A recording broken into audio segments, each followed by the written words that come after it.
Il est exactement 20 heures à l'arène nationale, la même heure dans les studios de la 7TV. Bienvenue dans cette édition dont voici les titres. Une fois n'est pas coutume, le sport domine l'actualité de ce soir. Modulo cité, c'est le combat royal qui bat son plan à l'arène nationale de Pékin. L'actuel roi des arènes et leader de l'écurie Rock Énergie défendra sa couronne face à Site, le phénomène de Lansar, figure montante de la lutte sénégalaise qui nourrit donc de grandes ambitions. À quelques heures de ce duel, c'est déjà la peur aux Parcelles Assainies. Ces agressions notées avant et après les combats sont aujourd'hui dénoncées par les populations. Moussa Mané nous en dira plus dans cette édition. Fenêtre 2 des éliminatoires de l'Afro-Basket masculin 2025 à Dakar Arena, Sénégal contre Cameroun. C'était l'affiche de ce soir qui vient à peine de se terminer en faveur du Sénégal.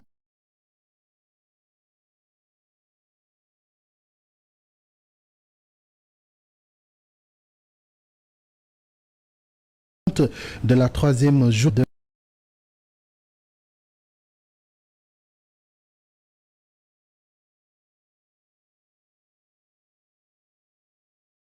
réagir jusqu'à la fin pour remporter donc cette partie. Effondrement du bâtiment R+1 à Medina Bay.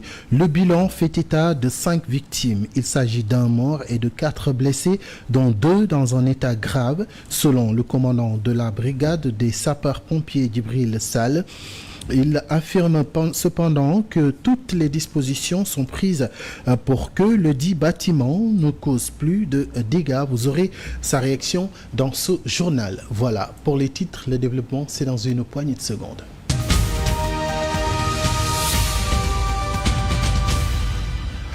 Bienvenue à toutes et à tous du sport pour démarrer cette édition avec le combat royal de ce dimanche 24 novembre à l'arène nationale de Pékin.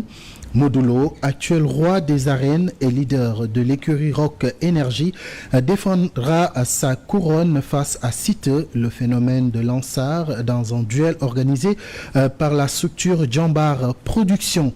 Modulo est invaincu depuis qu'il a décroché son titre le 28 juillet 2019 en prenant le dessus sur MSN.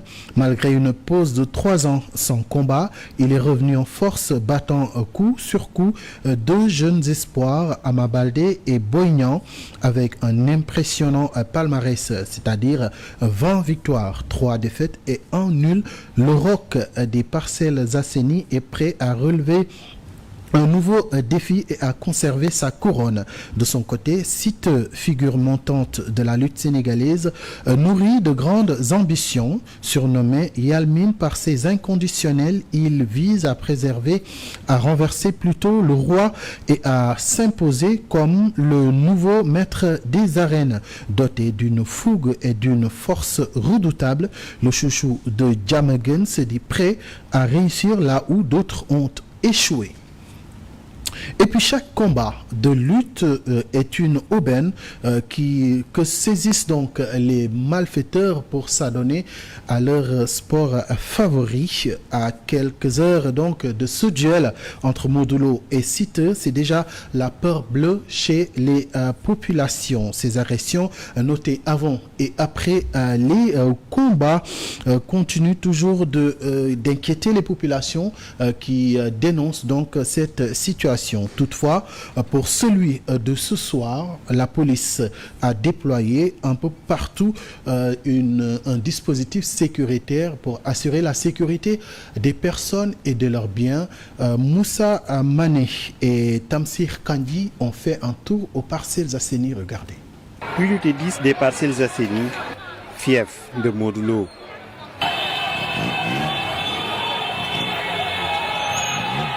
À quelques heures du combat tant attendu par les amateurs de lutte, la peur est réelle du côté des habitants des Parcelles Assainies. S'il y a une chose que nous devons déplorer dans la lutte, ce sont les agressions. On ne parvient plus à distinguer le supporter du malfaiteur. À chaque fois qu'il y a un combat de lutte, je pars passer la journée chez mon grand frère jusqu'à la fin du combat. C'est trop difficile pour nous.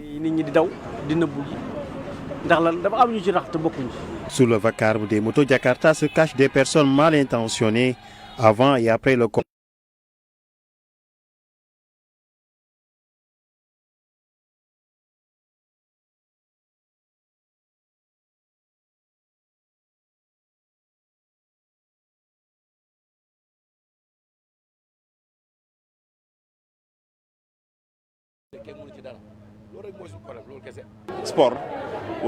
Le sport doit unir les gens, mais malheureusement, ce n'est plus le cas aujourd'hui. Ceux qui sont là n'ont pas tous les mêmes intentions. Pour aujourd'hui, la police a pris les devants. Ils sont sur les lieux depuis le matin.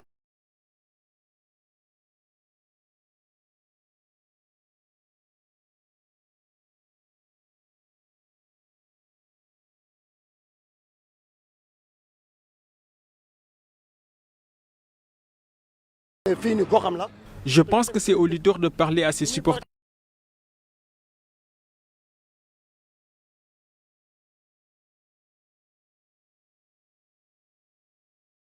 Pour aller soutenir leurs lutteurs à l'arène nationale.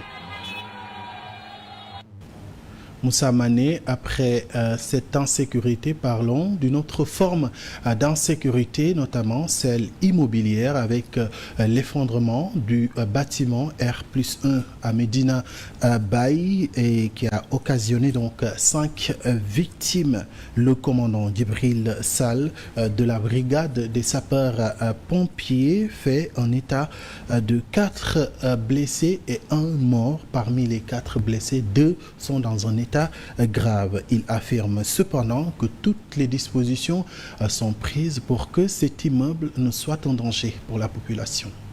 Les secours du groupement d'incendie et de secours numéro 3, notamment la caserne de Kaolack, ont été alertés ce jour pour un effondrement avec notion de victime aux environs de 15h47. Sur les lieux, moins de 10 minutes après l'alerte, il s'est agi en fait d'un effondrement du plancher haut du rez-de-chaussée d'un bâtiment R+1 à usage mixte, occasionnant 5 victimes, dont malheureusement un corps sans vie, 2 blessés graves et 2 blessés légers qui ont été extraits et évacués. À l'heure où nous parlons, si vous remarquez en arrière-plan, les opérations se poursuivent.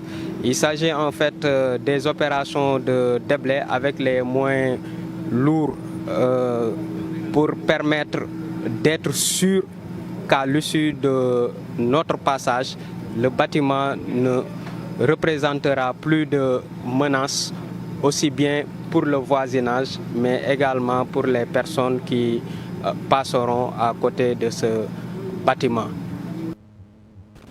Encore des perturbations dans la chaîne de ramassage des ordures.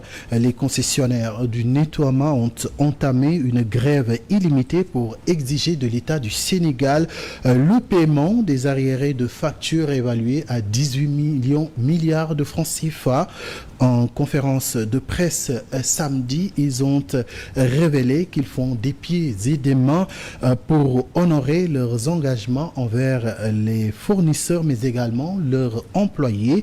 Ils invitent ainsi le gouvernement autour de la table de discussion en vue de trouver des solutions définitives aux problèmes du secteur. Dieu Mumbai nous en dit plus. Les concessionnaires du nettoiement ont encore suspendu leurs prestations, et ce depuis 4 jours maintenant. Un mouvement social qui concerne l'ensemble du territoire national. Ces agents clés de la chaîne de ramassage des ordures réclament des arriérés de paiement évalués à plus de 18 milliards de francs CFA. Ces factures impayées concernent la période de janvier à octobre 2024. Ces arriérés sont estimés à 18 milliards de francs CFA. Ça fait partie de nos revendications. Lors de nos discussions, les autorités avaient établi une grille de paiement des factures. Mais depuis lors, rien n'a été fait. Les négociations avec le gouvernement sont jusqu'ici restées infructueuses. Ces concessionnaires révèlent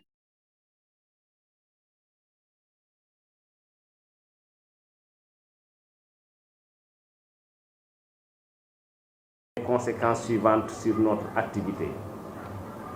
Blocage de nos comptes auprès des fournisseurs de carburant. La pression de nos salariés à raison des arriérés de salaire. Le blocage de nos lignes de financement bancaire. Ils refusent de reprendre service tant que le gouvernement ne matérialise pas ses engagements vis-à-vis d'eux. Par conséquent, à défaut d'une solution immédiate à l'ensemble des points énumérés ci-dessus, nous serons dans l'impossibilité de reprendre le service de collecte des déchets sur l'ensemble du territoire national. Nous présentons nos excuses aux populations impactées par cette situation qui est indépendante de notre volonté. Ils sont néanmoins ouverts au dialogue et invitent l'État du Sénégal autour de la table afin de trouver des solutions pouvant résoudre de façon définitive les maux qui gangrènent le secteur du nettoiement. Djemombaï, pas intérêt que cette grève perdure car pouvant occasionner des problèmes d'insalubrité et qui auront donc comme conséquence des problèmes de santé. Justement, la santé est au menu de ce 20h et nous démarrons avec la lutte contre les mutilations génitales. Pour en parler, nous prenons la direction de Kédougou, le lancement officiel de la caravane de sensibilisation des jeunes filles sur les mutilations génitales féminines a eu lieu au CEDEPS de Kédougou en présence des différentes autorités de la région. Un plaidoyer pour un abandon total de l'excision dans toute la région a été lancé à l'occasion. Elles veulent mettre un terme à ces pratiques qui ont de graves répercussions sur la santé des filles. Voici donc Bintou Diawara, elle est l'adjointe au maire de Kédougou. Kédougou est une jeune quand même particulière. Si ces jeunes filles sont sensibilisées, elles devront quand même agir à leur côté. Parce qu'on ne peut pas faire une chose pour une personne. C'est la personne même, la concernée, qu'on doit sensibiliser. Et j'ai vu qu'aujourd'hui, ce sont ces jeunes filles qui sont là, qui sont sensibilisées. Parce que vous savez que les violences, non seulement les mutilations génitales, elles ont des conséquences graves sur le plan de la santé, sur le plan social, sur le plan économique. Sur le plan de la santé, ces jeunes filles qui ont subi des mutilations génitales, en donnant la vie, elles perdent la vie.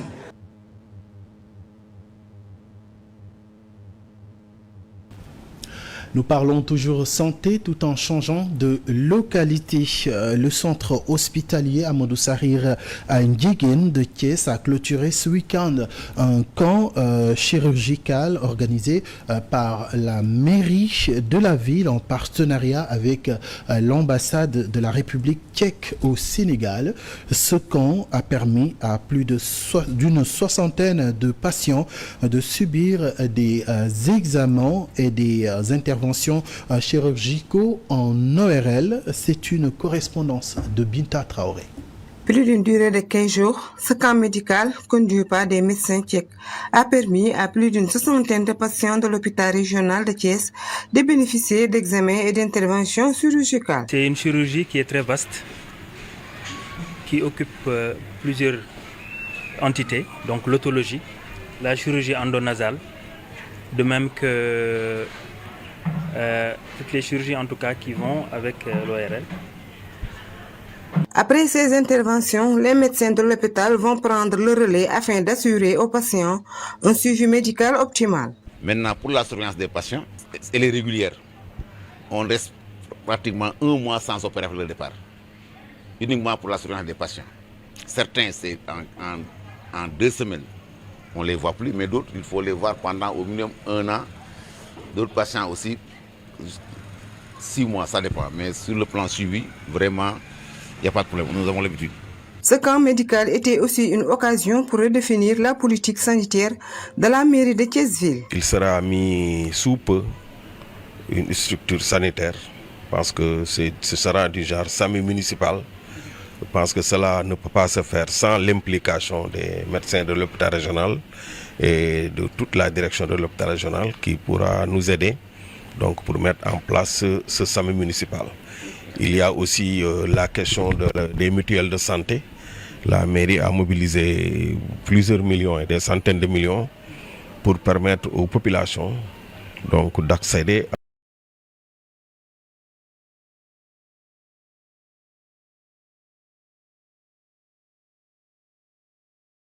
travail abattu et le professionnalisme de leurs collègues sénégalais.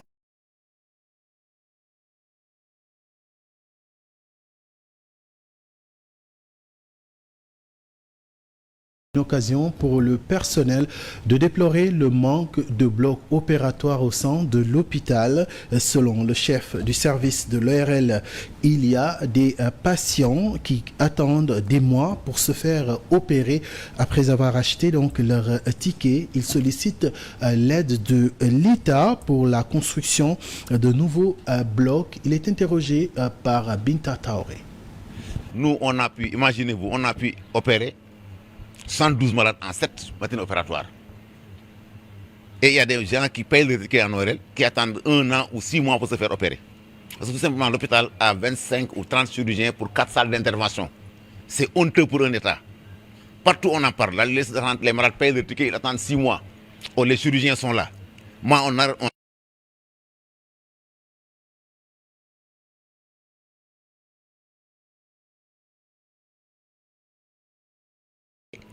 mais qui fout rien dans la mesure où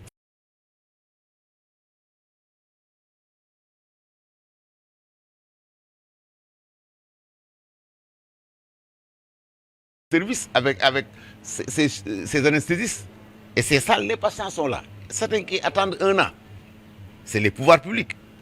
Nous, on ne peut pas construire un hôpital, on peut pas construire un bloc opératoire.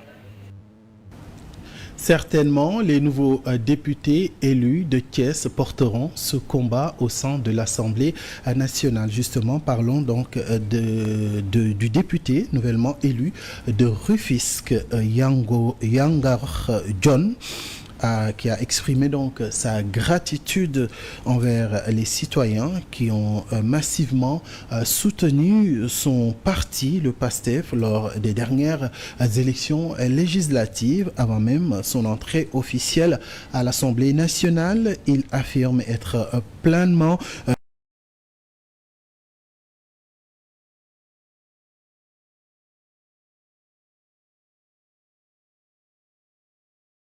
qui sont sortis au niveau du département de Rufisque, dans les 11 communes. Et les résultats ont été explicites.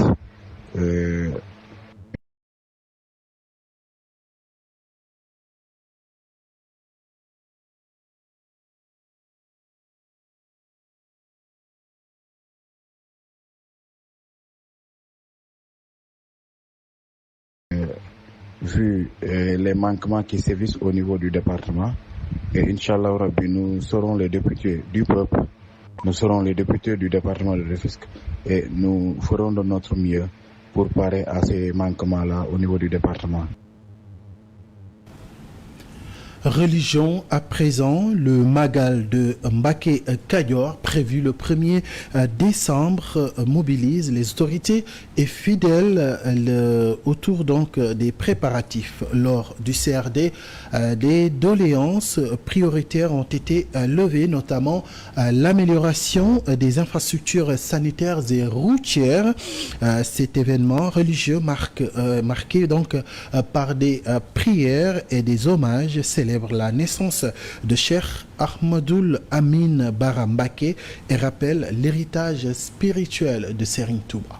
Lors du comité régional de développement tenu à la gouvernance de Louga, plusieurs doléances ont été formulées par le comité d'organisation du Magal de Mbacké Kadior. Il souhaite l'érection du centre de santé secondaire en centre de santé de référence pour une meilleure prise en charge des préoccupations des populations. L'ouverture de la brigade de gendarmerie de Mbacké Kadior qui a été construite il y a pratiquement plus de 5 ans.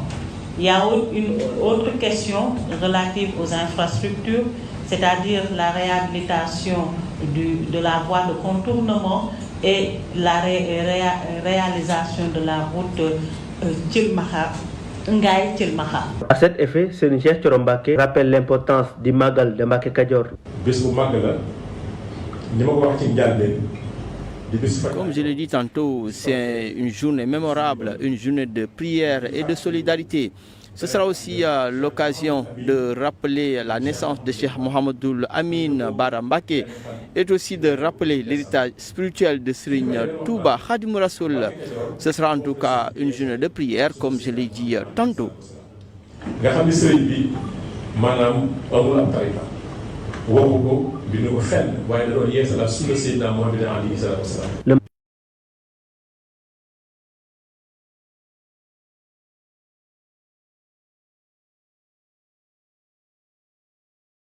Place à présent à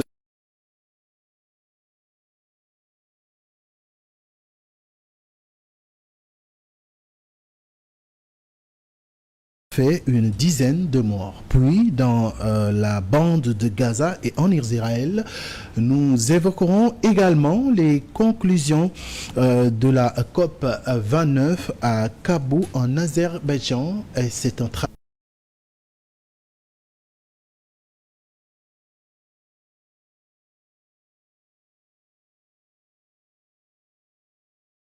La mort dans des glissements de terrain provoqués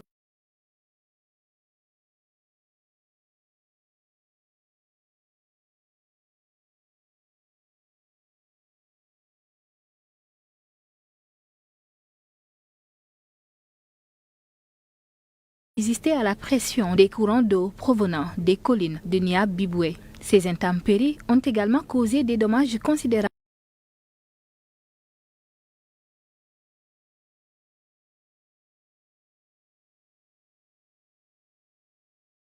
L'ampleur de cette catastrophe, le président de la coordination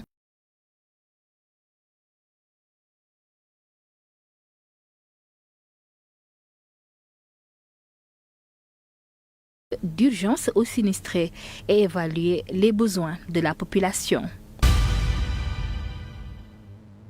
À l'issue de 2 semaines de négociations houleuses, les pays du monde entier réunis à Bakou en Azerbaïdjan ont approuvé ce dimanche un accord prévoyant au moins 300 milliards de dollars de financement annuel pour les pays en développement, qui en exigeaient beaucoup plus pour combattre le changement climatique. Après 2 nuits de prolongation à la COP 29, les pays pauvres et vulnérables se sont résignés à accepter cet engagement financier des pays développés à l'horizon 2035, qui relève leur engagement actuel de 100 milliards de dollars par an. Le ministère de la Santé à Gaza a annoncé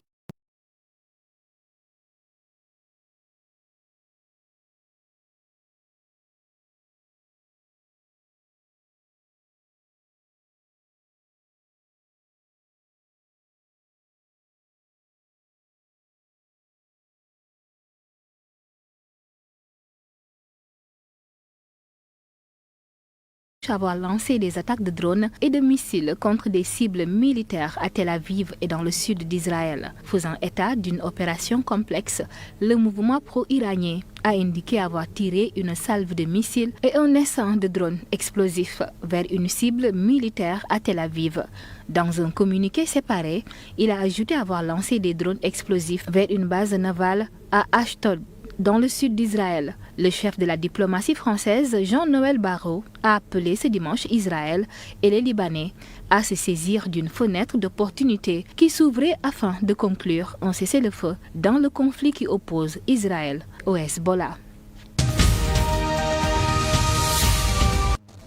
Merci à vous, Djemembaye. Une note en basketball avant de nous quitter avec notamment la fenêtre 2 des éliminatoires de l'Afro-Basket masculin 2025 qui baisse ses rideaux ce soir à Dakar Arena. Cette 3e journée de compétition a mis aux prises les 2 poids lourds du groupe C, à savoir le Sénégal et le Cameroun.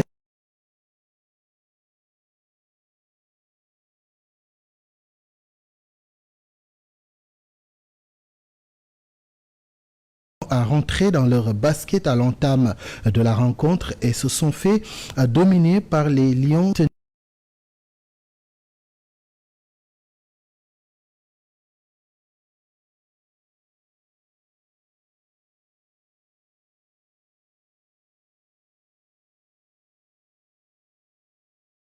le deuxième quart-temps par 44-38.